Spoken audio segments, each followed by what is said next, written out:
Sebuah kisah nyata seorang penipu ulung yang sudah menipu jutaan dolar Amerika. Dengan menjadi pilot, dokter, pengacara di umurnya yang belum 19 tahun. Selamat datang di channel Nonton Film.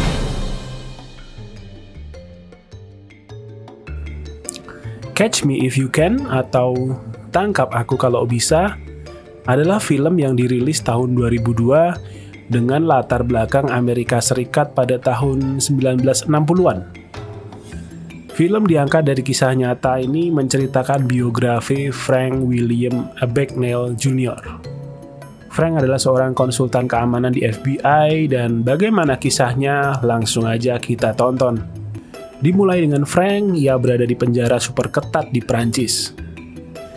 Ia dijemput oleh agen FBI, Carl Henretti, untuk dipulangkan ke Amerika Serikat. Dalam proses penjemputan itu, Frank masih sempat kabur, namun akhirnya tertangkap karena kondisi tubuhnya yang lemah. Dan alur pun kembali mundur ke masa-masa bahagia Frank bersama kedua orang tuanya.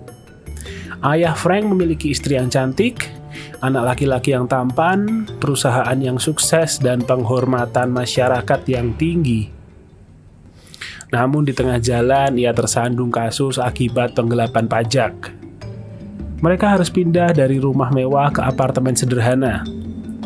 Diceritakan pula Frank juga mendapat ilmu dari ayahnya terkait bagaimana bermain curang dengan pajak dan cek. Frank remaja adalah pribadi yang percaya diri dan menyukai tantangan. Di sekolah barunya, ia menipu teman-temannya dengan pura-pura jadi guru bahasa Perancis. Ayahnya hanya tertawa melihat tingkahnya Frank. Frank tak sengaja mengetahui kalau ibunya ternyata selingkuh dengan teman ayahnya. Ibunya membayar beberapa dolar untuk tutup mulut perihal tersebut. Tetapi tak lama setelahnya, kedua orang tua Frank memutuskan untuk bercerai. Ia harus memilih untuk tinggal bersama ayahnya atau ibunya. Frank terpukul dan memutuskan untuk melarikan diri. Sejak saat itu, petualangan Frank dimulai. Dengan berbekal cek yang diberikan oleh ayahnya, Frank mulai mencairkan cek tersebut. Namun saat cek habis, ia harus terima diusir dari penginapan. Dan saat itulah dia mulai memalsukan cek. Ia berlatih mengelabui petugas yang memeriksa keaslian cek sebelum cek dicairkan. Kemampuan ini dia pelajari dari ayahnya. Ia pun berhasil menyamarkan identitas dan menjadi kopilot armada Pan Amerika.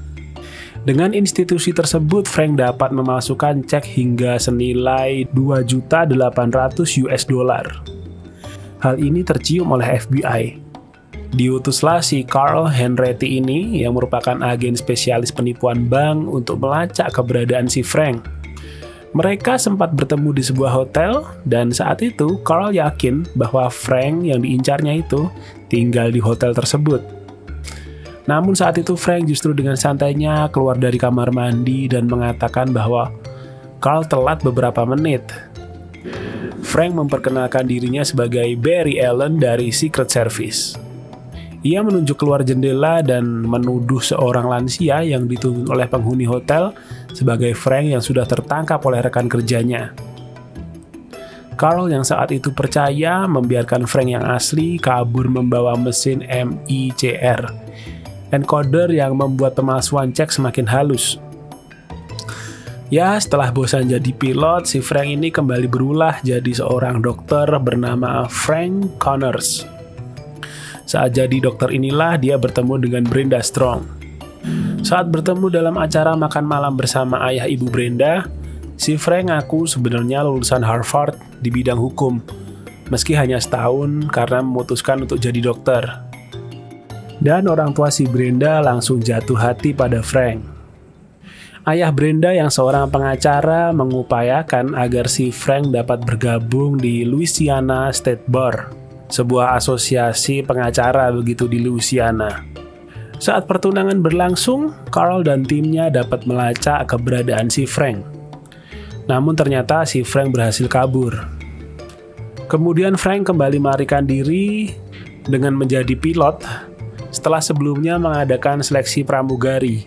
Frank memilih 8 orang tercantik untuk menjadi pramugari Pan Amerika, kemudian mengelabui semua agen di bandara yang telah mengepung.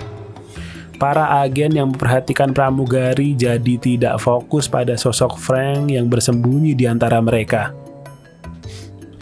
Singkat cerita, si Carl dan timnya ini semakin dipermalukan oleh Frank. Carl mencoba mempelajari cek palsu yang dibuat Frank ke pembuat cek profesional. Carl mendapati bahwa tinta yang digunakan cek palsu tersebut hanya ada di beberapa negara, salah satunya Prancis. Carl tahu bahwa Frank lahir dan memiliki darah Prancis. Dan Carl pun terbang ke sana. Di dalam sebuah pabrik percetakan itulah Frank kembali berhadapan dengan Carl. Menariknya, meskipun mereka seperti kucing dan anjing, namun mereka ternyata saling mengenal satu sama lain. Carl memperingatkan untuk tidak kabur lagi karena pabrik tersebut sudah dikepung polisi-polisi Prancis yang siap menembak dirinya. Saat di pesawat dalam perjalanan ekstradisi ke Amerika ini, Frank mendapatkan fakta bahwa ayahnya telah meninggal. Frank mengamuk dan merasa Carl telah menipunya karena mengatakan ia dapat ketemu dan berbincang lagi dengan ayahnya. Frank dengan segala kemampuannya berhasil melarikan diri melalui celah di toilet pesawat dan segera turun melalui tangga roda pesawat begitu pesawat landing. Dia berlari menuju rumah ibunya. Saat ia melihat ke dalam jendela bahwa ibunya telah memiliki kehidupan baru yang bahagia bersama suami barunya dan memiliki seorang anak perempuan, Frank pun menangis dan mengatakan, "It's over. Udah kelar, bro." Bertepatan dengan datangnya belasan mobil polisi dan senapan yang sudah siap siaga. Frank tidak melarikan diri dan justru mengangkat tangannya dan berjalan gontai ke arah Carl yang muncul dari dalam mobil sambil berkata, "Let me get into the car, Carl." Atau bahasa Jawanya, "Wes, aku tak mlebu mobil." Di pengadilan, Frank dijatuhi hukuman penjara 12 tahun di dalam penjara yang amat terisolir. Namun suatu saat si Carl datang menjenguknya. Carl mengetahui bakat Frank yang luar biasa. Dia bisa mengenali keaslian sebuah cek bahkan tanpa menyentuhnya. Atas negosiasi si Carl, Frank akhirnya direkrut oleh FBI. Hingga di suatu saat si Frank ini merasa bosan dengan kehidupan yang lurus itu dan memutuskan untuk kabur lagi. Pelarian terakhir Frank ini juga merupakan adegan favoritku ya. Ketika si Frank dengan baju pilotnya berbincang dengan si Carl, Frank tanya motivasi si Carl menolongnya keluar dari penjara. Carl menjawab, "You just a kid. Kamu tuh cuman bocil tahu." "I'm not your kid," jawab Frank. "Aku bukan anak kecil lagi," jawab Frank. Lalu si Carl pun menceritakan bahwa ia telah bercerai dan istrinya telah menikah lagi selama 11 tahun. Dan Carl mengatakan kalau Carl dan Frank ini sama-sama memiliki kesamaan. Sama-sama tidak bisa menerima dan sama-sama berlari dari kenyataan. Dan sampai akhirnya Carl pun mengatakan bahwa ia yakin hari Senin besok Frank akan kembali bekerja. Frank mempertanyakan apa yang membuatnya begitu yakin ia akan kembali bekerja besok Senin. Si Carl pun menjawab, "Frank, look, nobody chasing you." Frank seperti tersadar bahwa selama ini ia bukan lari dari kejaran FBI. Ia lari dari dirinya sendiri. Akhirnya film ditutup dengan Frank kembali hadir di kantor FBI, tepat saat Carl sudah putus asa menunggu kedatangan Frank hari itu. Dan mereka pun mendiskusikan hal-hal teknis tentang temuan tinta baru yang anti pemalsuan.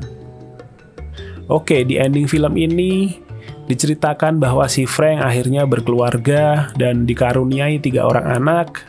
Dan atas kemampuannya menciptakan cek-cek anti pemalsuan, ia mendapatkan gaji senilai jutaan dolar dan dia terus bersahabat dengan si Carl. Oke, jangan lupa subscribe channel Nonton Film, nantikan video nonton film setiap Senin dan Kamis, dan tulis di kolom komentar film apa yang mau kita ceritakan. Salam nonton.